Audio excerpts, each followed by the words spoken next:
noticias más importantes en las breves informativas. Llévanos en tu coche y todos los dispositivos móviles, ahora y en cualquier momento. idmedia.mx.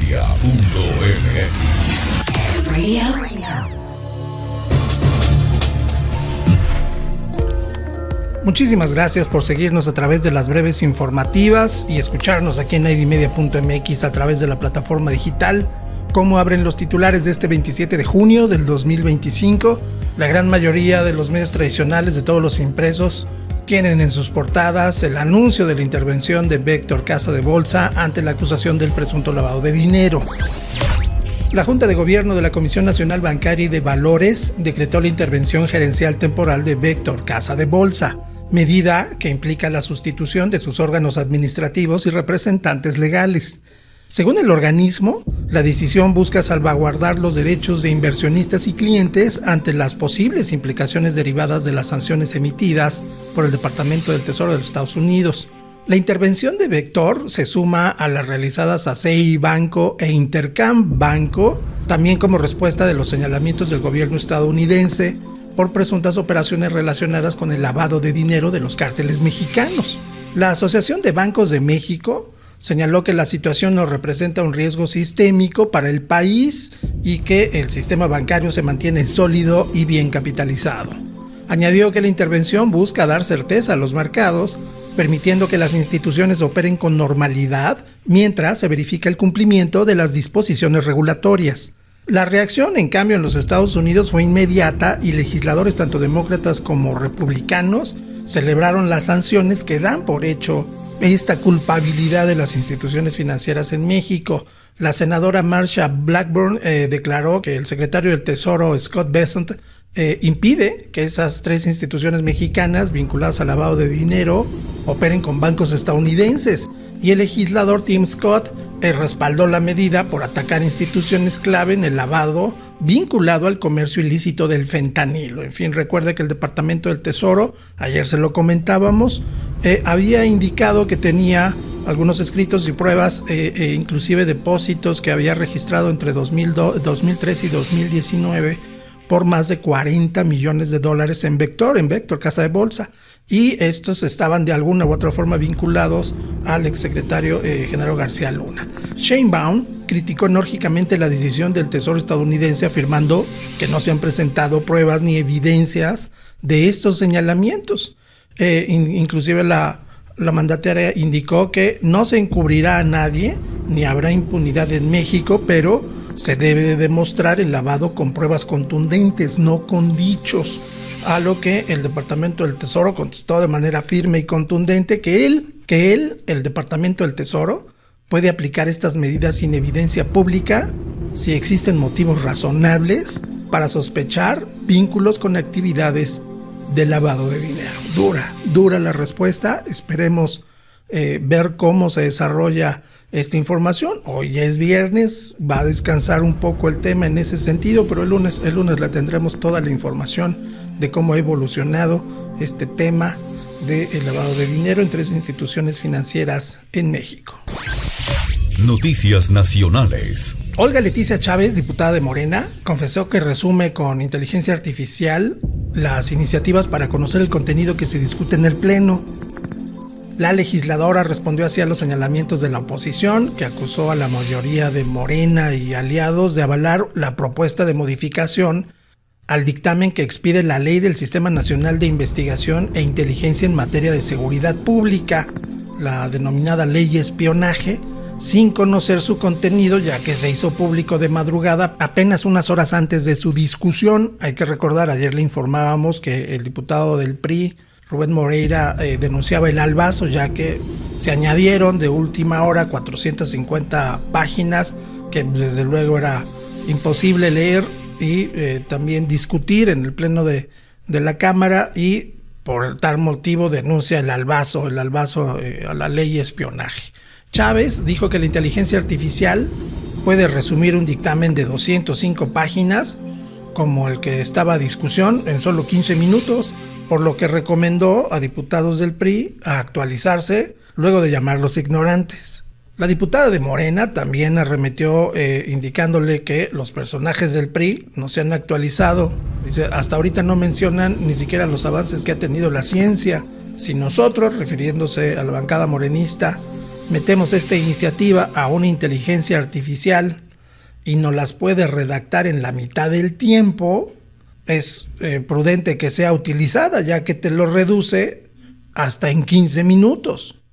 Al presentar una reserva, el coordinador del PAN, Elías Lija, que a pesar de que utilizaron la inteligencia artificial para revisar el dictamen, pues la mayoría tuvo que aprobar una reserva para corregir la ortografía de la propuesta. En fin, así legislan diputados y diputadas en la Cámara Baja con inteligencia artificial ante la imposibilidad de leer, de redactar y de discutir iniciativas de ley, como esta la ley de espionaje, que nosotros, los ciudadanos, los de día a día, como dicen ellos, los de a pie, tenemos que sufrir las consecuencias. Noticias nacionales. Anulan el triunfo de 46 candidatos a juzgadores y tiran 3 millones de votos. El Instituto Nacional Electoral anuló el triunfo de 46 candidatos a magistrados y jueces, 45 de ellos por no cumplir con el requisito de tener 8 de promedio en la licenciatura en Derecho o 9 en la especialidad, y 1 por estar preso por abuso sexual infantil. Dichos cargos fueron declarados como vacantes. Tras una semana complicada, el Consejo General del INE declaró la validez de ambas elecciones con una votación dividida de 6 votos a favor y 5 en contra. Será la Sala Superior del Tribunal Electoral del Poder Judicial de la Federación la que determine lo procedente con los cargos vacantes. De acuerdo con lo aprobado, 3 magistrados y 6 jueces electos no cumplieron con el promedio de 8, mientras que 21 magistrados y 15 jueces no acreditaron tener 9 en las materias relacionadas con la especialidad a la que se postularon. El Instituto Nacional Electoral también anuló el triunfo de Héctor Ulises Orduña, juez en materia mixta electo en Veracruz, que se encuentra en prisión preventiva desde el 5 de abril por abuso infantil. El candidato obtuvo 44,221 votos, lo que le dieron la victoria, pero tras las rejas. Además, el árbitro electoral invalidó los votos de 878 casillas de la elección de magistrados de circuito, equivalente a 3,209,146 votos, al acreditar entrega de acordeones, boletas planchadas y votación superior al 100%. Estos sufragios anulados se suman a los 3 millones de la elección de ministros de la Suprema Corte de Justicia de la Nación. Y complicado el tema de la elección judicial. Recuerde que se interpusieron múltiples denuncias para tratar de declararla inválida, una elección que costó 8,000 millones de pesos, que estuvo muy tropezada en su inicio, muy tropezada en el esquema de las campañas de todos y cada uno de los jueces y magistrados que tuvieron que enfrentarse a la realidad de salir a la calle, de pedir el voto y de encontrarse inclusive hasta con negativas por el desconocimiento de una elección judicial que sí marcó historia en el país, definitivamente, pero que no dejó huella. Triste realidad. Noticias nacionales. La noticia de este viernes 27 de junio, bueno, imagínese, esta es una noticia que hay que tomar muy en cuenta.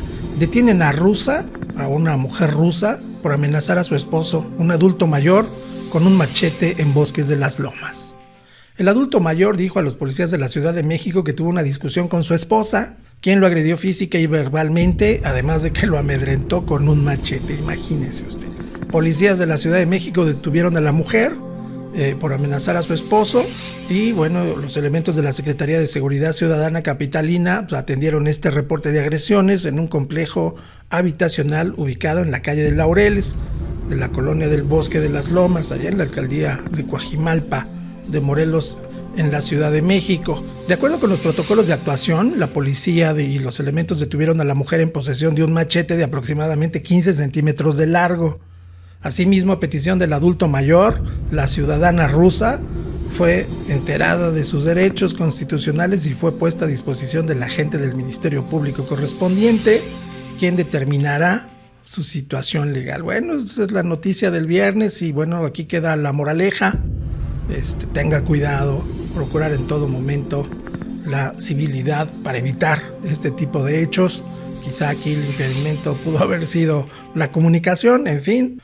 Muchísimas gracias por escucharnos a través de las breves informativas. Estos son los titulares más representativos del resumen de noticias de todos los titulares, las primeras planas de los medios impresos que salieron el día de hoy viernes 27. La información va a caer un poquito este fin de semana, pero el lunes a primera hora tendremos toda la información de lo que sucede con estos 3 puntos específicos, que es desde luego la Comisión Nacional Bancaria y de Valores, que interviene estas 3 entidades financieras mexicanas, y bueno, todo lo subsecuente con estas aprobaciones de ley que hemos vivido en las últimas semanas, en los últimos meses, y que desde luego nos traen en vilo porque no sabemos cómo van a aplicar y la manera en que nos van a afectar, pero bueno, la información aquí sigue y seguirá, ya la tiene, decida cómo aplicarla. Tenga usted por seguro. Gracias por escucharnos a través de la plataforma digital IB Media. ¿Qué tal? Mi nombre es Francisco Aceves. Acompáñeme todos los días de la semana en lasbreves.ibmedia.mx. Juntos para mantenernos informados en Las Breves Informativas.